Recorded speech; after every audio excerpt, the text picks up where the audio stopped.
Hello friends, welcome to VJS works. இன்றைக்கி ஒரு evening tiffin செய்யலாங்க. அவல் அடை. இது சீக்கிரமாக செஞ்சிடலாம். ஒரு 10 நிமிஷத்தில் தோசைக்கல்லில் போட்டு எடுத்தால் சுட சுட சாப்பிட்றலாங்க. இது பெரியவங்க குழந்தைங்களுக்கு எல்லாருக்குமே பிடிக்கும். சைட் டிஷ் கூட எதுவும் தேவையில்லை. சீக்கிரமாக செஞ்சிடலாம். இது வரைக்கும் இந்த சேனல் விஜேஎஸ் ஒர்க்ஸ் சேனலை சப்ஸ்கிரைப் பண்ணாதவங்க சப்ஸ்கிரைப் பண்ணிக்கோங்க. வாங்க வீடியோக்குள்ளே போகலாம். நான் அவல் ஒரு அரை கப்பு எடுத்துருக்குறேங்க. இதை ஒரு 2 தடவை வாஷ் பண்ணி ஊற வச்சிடலாம் ஒரு 10 நிமிஷம். இந்த அவல் அடை நான் ஒரு 5 அடை வர்ற மாதிரி தான் நான் மெஷர்மெண்ட்டு சொல்லியிருக்கேங்க. உங்களுக்கு அதிகமாக வேணும்னா ஒரு 10 அடை வேணும்னா 1 கப் அவல் எடுத்துக்கலாம். இப்போ பாருங்கள், நான் ஒரு அரை கப்பு அவலை நல்லா ஊற வச்சு நல்லா மசித்து எடுத்துக்கிட்டேன். கூட அதே மாதிரி அரை கப்பு கோதுமை மாவு, அரை கப்பு கடலை மாவு. நீங்கள் அதிக அளவு வேணும்னா எல்லாமே ஒரு கப்பு அவல், கடலை மாவு, கோதுமை மாவு எல்லாமே ஒரு கப்பு எடுத்துக்கலாம். கூட மஞ்சத்தூள் ஒரு 1/4 டீஸ்பூன், மிளகாத்தூள் ஒரு 1/4 டீஸ்பூனுங்க,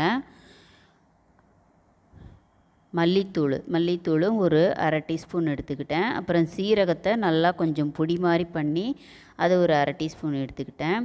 இஞ்சியும் பச்சை மிளகாயும் கொஞ்சம் நல்லா இடித்து போட்டிருக்கேங்க. ஒரு பச்சை மிளகா, ஒரு அரை இன்ச்சு இஞ்சி. இது கருப்பு எள்ளுங்க. கருப்பு எள்ளை நல்லா கொஞ்சம் கழுவிட்டு ஒரு ஸ்பூன் அளவு அதை சேர்த்துக்கிட்டேன். இப்போ சாட் மசாலா ஒரு 1/4 டீஸ்பூன் சேர்த்துட்டேன். இல்லைன்னா நீங்கள் எலுமிச்சம்பழம் ஒரு அரை டீஸ்பூன் சேர்த்துக்கலாம். மல்லித்தழையும் கொத்தமல்லி தழையும் கருவேப்பிலை தலையும் நல்லா பொடியாக கட் பண்ணி கூட சேர்த்துக்கிட்டேங்க. கரம் மசாலா கடைசியாக ஒரு 1/4 டீஸ்பூன் சேர்த்துக்கலாம். இந்த இதுக்கு தேவையான அளவு உப்பு ஒரு அரை டீஸ்பூன் சேர்த்துட்டு, ஆயில் கொஞ்சம் லைட்டாக சூடு பண்ணி சேர்த்துக்கலாம். ஒரு 2 டீஸ்பூன் சாஃப்ட்னஸ் கொடுக்கும். அதுக்காக இதெல்லாம் நல்லா கலந்து எடுத்துக்கலாம்.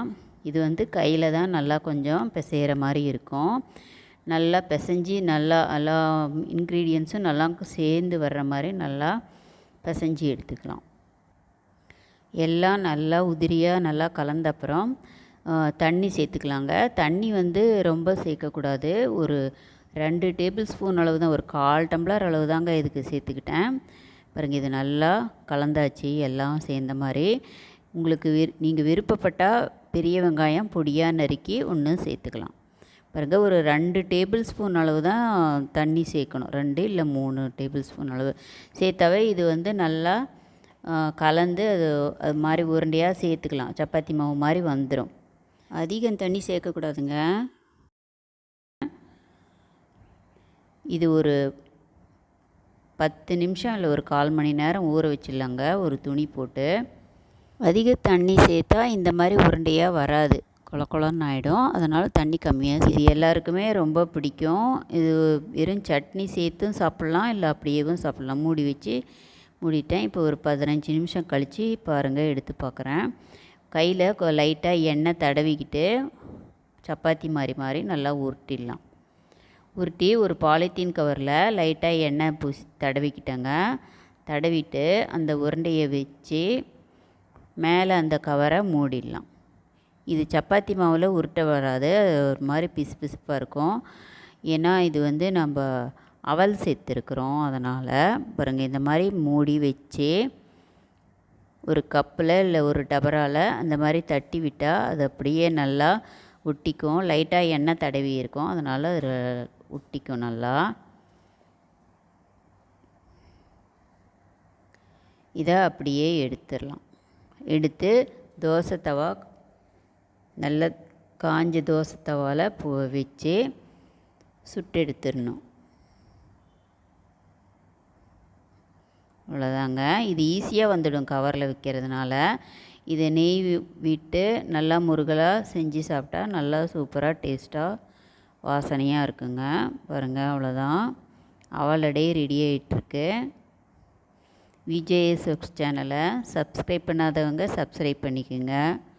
லைக் பண்ணுங்கள், ஷேர் பண்ணுங்கள். எனக்கு எப்படி ஒரு தடவை செஞ்சு பார்த்துட்டு எப்படி வந்ததுன்னு எனக்கு கமெண்ட் சொல்லுங்கள். ஃப்ரெண்ட்ஸுக்கெல்லாம் ஷேர் பண்ணுங்கள்.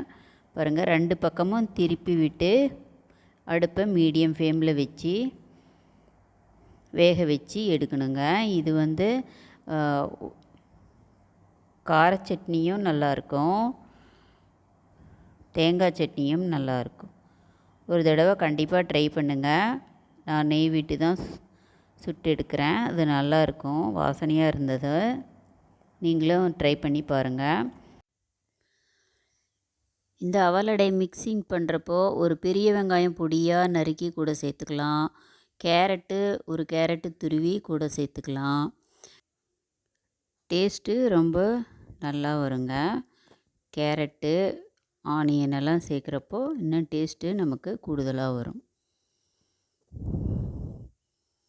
அவ்வளோதாங்க. அடுப்பு வந்து மீடியம் ஃப்ளேம்லேயே கொஞ்சம் பொறுமையாக மெதுவாக வேக வச்சு எடுத்தால் ரொம்ப நல்லா வந்துடும். அவ்வளோதாங்க அவலடை ரெடி ஆகிடுச்சி. ஒரு தடவை ட்ரை பண்ணிவிட்டு எனக்கு கமெண்ட் சொல்லுங்கள். தேங்க்ஸ் ஃபார் வாட்சிங்.